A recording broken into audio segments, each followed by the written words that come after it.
Hi, everybody. Is cancer an emergency? Let's talk about that. But first, I welcome you to today's episode of Brain Snob. Yeah, I wanted to change the name to What Side of Stubborn, but I changed my mind back. I'm allowed to do that. But I want you to be a brain snob because it's not an insult. It's a high compliment. If you know how your brain is working for you, then you can give yourself amazing life experiences because your brain makes the body so you can make your life. And how is your life going right now? When you learn about the brain, you're going to switch sides. You're going to go on the other side of stubborn and you're going to defend it staunchly, if that makes any sense. But I'm Dr. Lisa Ann Homick from Homick Advanced Chiropractic on the one arm and also Brain Sense Telehealth on the other arm, because half healthy is only half sick. And half a solution is still only half a problem. So you've got options here. You've got options. And I am a chiropractor because not only because of the chiropractic procedure, it's not just a procedure, there's a philosophy. And chiropractic is the foundation of everything I talk about regarding the brain and how your body heals and how you participate in the healing. And sometimes we kind of sit back and think healing is just automatically going to happen. But we got to do better than that. We got to give our bodies TLC, our brains TLC, and this is how we do it. We learn about the brain. So here we go. But is cancer an emergency? And why am I bringing that topic up? Because, well, sometimes we can do nothing, or we can postpone and wait a little while, think things through, and decide how we want to proceed if we know something in our body is not going as we want it to go. Why do we rush people to extreme treatments? That's a question I want to throw out there. And what's wrong with doing nothing? So even scientists, they state that we get cancer all the time. Our body is in a cancer state somewhere. There's a small amount of cancer somewhere in our bodies, and the body resolves it without us even knowing. Now that's interesting how they would say that, but I don't disagree. And it does make sense. And you can learn about this on different internet sites. I haven't honed in on one right now, but I'm just talking about a summary of the different authors I followed and different scientists I followed. And I will add that in the program notes when I sit back and get this whole thing organized and uploaded. But there's more cancer research occurring, and we learn about the mitochondria, how the health of the mitochondria and the DNA, that is important as far as your cells being self-regulatory. Your body is constantly regulating itself and taking care of business in a very productive, positive way.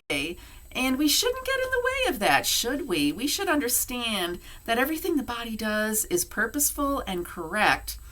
And if we look at it from that vantage point, we can actually promote the process, even if we think it stinks. If we think pain is just annoying and leading us to be miserable, but pain is purposeful. And that's the whole point of me bringing up this topic.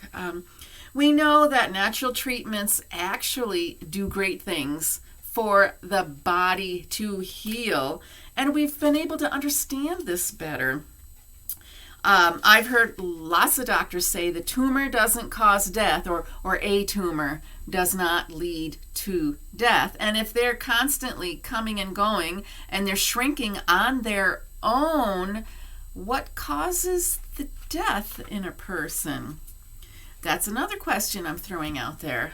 We do know that you die when your tissue resiliency reaches the end point, when it no longer has that bounce back factor, when your nervous system cannot add the energy to the cells, to the tissues, and then you have that state of death.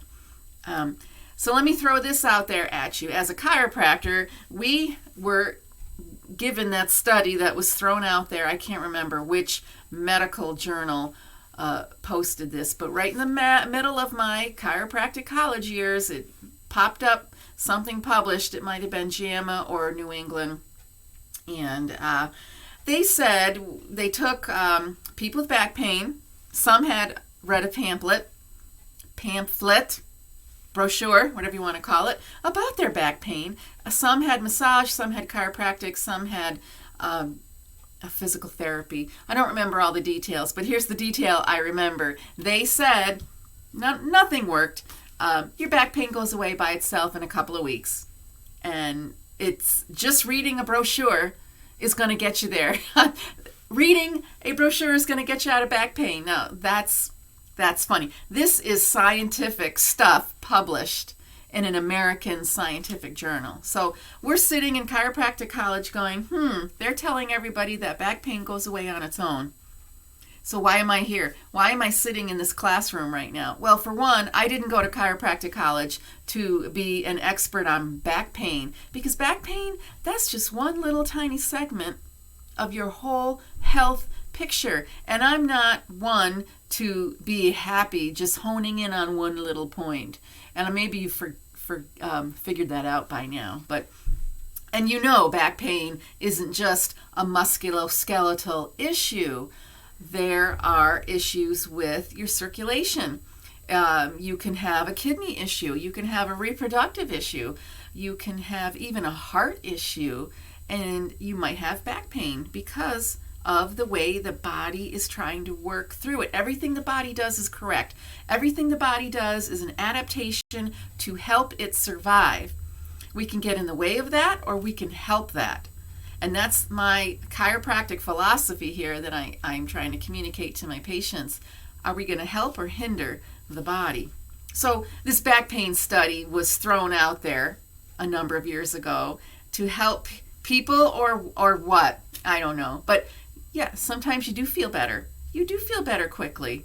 That's nice, because we don't want to be so down and out that we're missing work, we're missing out on our families, we're missing out on normal everyday life. But the important thing to really understand is it's what you do for yourself that matters. Like I said, are you going to support your body systems, or are you going to hinder your body systems? So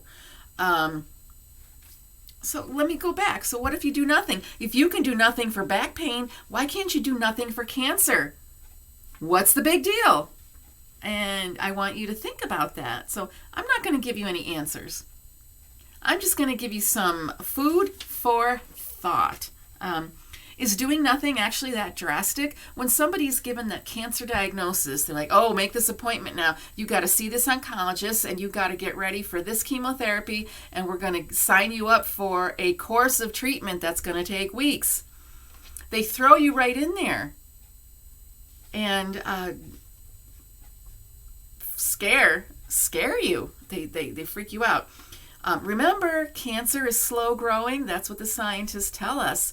It's a slow, if it is growing, it's just a slow process. So why are we in such a hurry? Now, let me add to that. We know Gerson therapies are effective. We know about Dr. Nicholas Gonzalez, who used diet to help people get their health back. Now, we're not allowed to say there's a cure, but we are allowed to say we supported the body's systems, and guess what the body did? We can say the word remission. We can say that. You can't say the C-U-R-E word. No. So we already know about ways to help the body that isn't injurious, isn't going to worsen the situation. And also, if you know author Ty Bollinger, he wrote a book called The Truth About Cancer. And the interesting thing is that the history of people, scientists, doctors, who spent their time helping to figure out how to aid the bodies. There's a whole history of cancer approaches, and it's in that book. And it's quite fascinating because a lot of it is gone from the annals of reference materials. They're gone, disappeared, and that's pretty sad. So the history is there, but we're not reaping the benefits of these doctors who came before us. And you need to really take that into consideration and say, why is that happening? Why do we have good news about health and it's buried? Put that in the back of your mind and mull over that for a while. So do we need to be in a hurry with a cancer diagnosis? In fact, didn't you read or hear a few years back about doctors just calling everything cancer, even though they knew it wasn't cancer, just so they could just put people through treatment and reap the financial benefits of that? We also know misdiagnosis is very common. So do you want to go with the first diagnosis given to you, or do you want to check things out, test and retest, or do a different test and just do a variety of things to help you get your mind around the situation? There's another thought out there. Misdiagnosis is very common. So you want to be doubly sure, and you make the decision of how quickly you want to dive in. What more do you want to learn about your situation?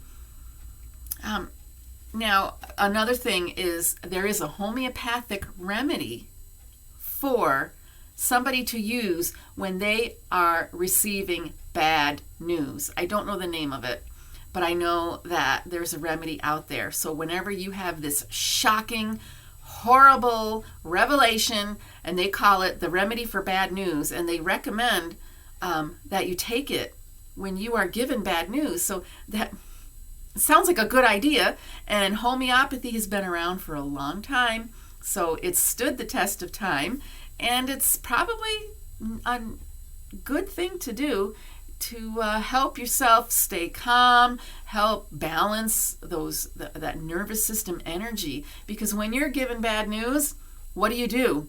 You go into freak out mode, and your limbic system goes into that fight or flight. Your prefrontal cortex stops thinking. It just shuts down. So any kind of cognitive, problem-solving, solution-oriented discernment is out the window. We've got to get that back. We've got to restore that, because you need the time to really think things out. So just throwing these ideas out there, I want you to think about them, because it's not just about cancer, but anytime somebody tells you something drastic that you don't like hearing, if it affects your heart, or you're being told about diabetes, because there's a lot of bad news about diabetes lately. It's just now it's maintained. Your diabetes is maintained. It's not really solved. Why is that? So should we do nothing until we get our brain straight, calm down our emotions, get the whole situation in balance, and get that prefrontal cortex inspired? Because sometimes you can take the wrong turn if you are just responding to the fuel of your emotions, especially if it's anger or fear or resentment. We cannot function in that state. You cannot be in a state of growth and defense at the same time. So we want to be in growth, and I'm talking about not just growth of your body, your healing body, and resuming balance, but also mental growth, to grow in your thoughts, to grow in your experiences, so you can add to your knowledge. That kind of growth is very important as well. So I want you to be a brain snob and take into consideration how the brain works, how the brain is responding to the world, how it responds to the stimulation. How does the brain perceive things? And our brain is very stuck on survival, so it's going to assume everything is a bear, a ferocious killer bear, until you figure out that a lot of the things in your life are probably squirrels. And you can manage a squirrel a little bit better than you can manage a bear. And when you've got the bear mindset, your nervous system is just go, go, go, go, go, which is good. You want to protect yourself from the bear. You want to run and get the you-know-what out of Dodge. But if it's really a squirrel, that's the time to calm down the nervous system and get back to the business of thinking. thinking about better ways to handle everything. We can support our body's systems, or we can hinder our body's systems. And BrainSense Telehealth is going to get you there. Thanks for watching. Remember, subscribe, like, tell your friends, start a discussion. And if you've got specific questions, call me or email me. I have the BrainSense Telehealth email, bfachirocoach@gmail.com. I'll remember to stick it down there in the program notes when I'm ready to shoot this video up into internet land. Thanks for watching and have yourself a great day.